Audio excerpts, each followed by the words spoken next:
करी और पूरे बाल्टी का यूरिन मेरे ऊपर डाल। उसने मुझे सबके सामने इतना जलील किया, बेवकूफ कहीं की। हाय हेलो कभी करते। हाय दोस्तों, स्वागत है आपका हमारे चैनल वंडर वुमन में।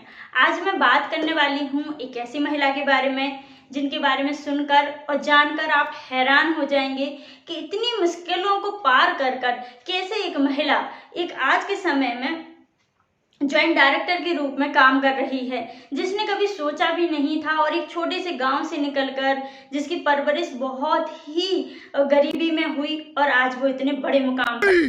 मैं नहीं मानता हूँ सविता प्रधान जी के बारे में। आज के समय में वो मध्य प्रदेश के ग्वालियर में जॉइंट डायरेक्टर के रूप में कार्यरत हैं, पर ये इतना आसान नहीं था। वो एक आदिवासी परिवार में जन्म लेती हैं, जहाँ एक छोटे से गाँव में उनका पालन पोषण होता है। जो उनके परिवार वाले हैं, जो पेरेंट्स है, उनका खर्चा जो कि बीड़ी के पत्ते होते हैं उनको तोड़कर बेचना और महुए तोड़ना, गोबर बीनना, इस तरीके से घर चलता था। और ऐसी परिस्थितियों में पली बड़े लड़की ने भी वही सब काम किया होगा, आप समझ सकते हैं। तो सविता ने भी ये सब काम किया और वो बड़ी खुशी के साथ पली बड़ी। लेकिन उन्हें एक फायदा मिला, जो कि गवर्नमेंट है वो आदिवासियों को स्कॉलरशिप देती है। अगर आप अपने बच्चों को पढ़ाते हैं और आप आदिवासी कैटेगरी से बिलोंग करते हैं तो गवर्नमेंट कुछ स्कॉलरशिप के रूप में देती है। तो उन्हें जो स्कॉलर मिल रही थी उससे उन्होंने सोचा कि हमें स्कॉलर मिलेगी और इसलिए उन्होंने अपनी लड़की का एडमिशन पैसा ही पैसा हो गया, पढ़ने का मौका मिल गया। और जैसे तैसे सविता ने हाई स्कूल पास कर ली। हाई स्कूल पास करने के बाद गांव से बाहर कहीं दूसरा स्कूल था जहां जाकर उन्हें इंटर करनी थी। पर हुआ ये कि उसी दौरान एक अच्छा रिश्ता उनके घर में आ गया। एक इतना अच्छा रिश्ता जो कि बहुत पढ़े लिखे लोग थे और बहुत ही पैसे वाले लोग थे। इतना अच्छा रिश्ता देखकर उनके पिताजी घबरा गए और उन्होंने तुरंत हाँ कर दिया कि कहीं ये रिश्ता हाथ से ना निकल जाए। क्योंकि वो तो एक छोटे से घर में रहते थे, जहाँ घर भी मिट्टी का बना है, जहाँ चूल्हे पे खाना बना रहे हैं, लकड़ियाँ बीन कर लाते हैं, गोबर बीन कर लाते हैं, उनके उपले बनाते हैं और उस पर वो लोग खाना बनाते थे। और जहाँ सडनली इतना अच्छा रिश्ता आया, वो लोग मना ही नहीं कर पाए। जैसे तैसे वो 1 महीना निकला और 1 महीने बाद उनकी शादी हो गई। शादी के बाद जैसे ही वो घर पहुंची अपने, तब वहाँ पता चला कि माहौल सब कुछ बदल चुका था। एक पल में सब कुछ चेंज हो गया था। सब लोग पढ़े लिखे तो थे, सब लोग पैसे वाले भी तो थे, लेकिन शायद दिमाग इतना डेवलप नहीं था। तो हुआ ये कि जो उनका हस्बैंड था वो मारपीट करना शुरू कर दिया।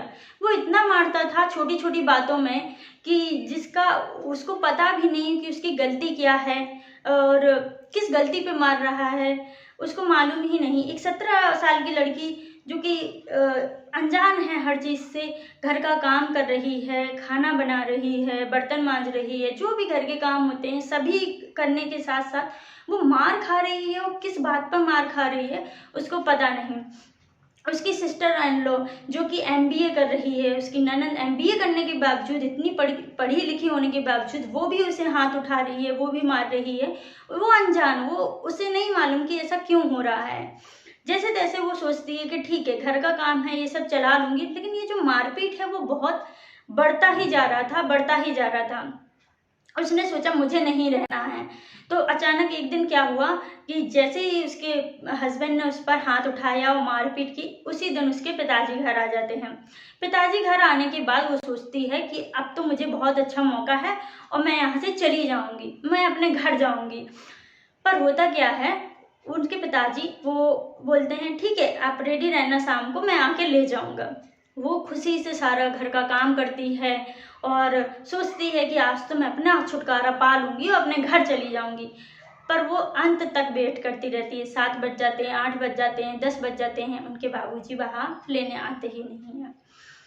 रात हो जाती है, वो समझ जाती है कि कोई आने वाला नहीं है और वो मायूस होकर रह जाती है। कुछ समय तक ऐसा चलता रहता है और चलते चलते वो सोचती है कि ठीक है यही मेरी लाइफ है। लेकिन फिर इतना होने के बाद पर अब उसे खाना खाने को भी नहीं मिलता था। समस्या इतनी बढ़ती जा रही थी कि खाना खाने के लिए भी उसको बोल दिया गया था कि जो खाना बचेगा आप वो खा सकते हैं, अगर खाना नहीं बचेगा तो आप खुद के लिए खाना भी नहीं बना सकते। तो वो खुद के लिए खाना भी नहीं बना सकती थी, तो उसने 2 रोटी छिपाकर अपने अंडरवियर में रखकर बाथरूम में जाकर चुपके से खा लेती थी, तब जाकर वो घर का कुछ काम कर पाती थी। तो ऐसी ऐसी समस्याओं के साथ उसने अपनी लड़ाई लड़ी। एक बार क्या हुआ कि वो इतना परेशान हो गई, थक हार गई कि वो बीमार पड़ने लगी। बीमार इतनी ज़्यादा हो गई कि उसकी देख रेख किसी ने की नहीं। सडनली उसको एक दवाई दे दी गई, उसकी ननंद ने उसको कुछ दवा दी और वो बेहोश हो गई। बेहोश होकर जब उसकी आँख खुली तो वो एक किसी क्रिश्चियन अस्पताल में, जो कि सरकारी था, वहाँ खुद को पाई तो उसकी हालत इतनी गंभीर थी कि वो वहाँ हिल भी नहीं सकती थी और वहीं बाथरूम कर रही है, वहीं उसका आप सोच सकते हो कि कितनी बुरी कंडीशन ऐसी हो चुकी थी, वहीं पड़ी हुई है वो, कोई देखने वाला नहीं है। वो अपने पिताजी को पत्र लिखती है, वो पत्र में 1 हफ्ते बाद पहुंचता है। 1 हफ्ते बाद उनके पिताजी आते हैं और उन्हें लेकर जाते हैं। पता चलता है कि अब वो ठीक हो गई हैं, तो ससुराल वाले आ जाते हैं और पूछते हैं कि अब हम लेकर जा रहे हैं, तो वो भेज देते हैं उन्हें। पर वो बोलती है मुझे नहीं जाना, वो अपने पिता से बोलती है मुझे नहीं जाना है बाबूजी, मुझे नहीं जाना है। वो बोलते हैं कि नहीं आपको जाना ही होगा। तब वो बोलती है कि मैं नहीं रह पाऊंगी। तब उनके पिताजी एक बात बोलते हैं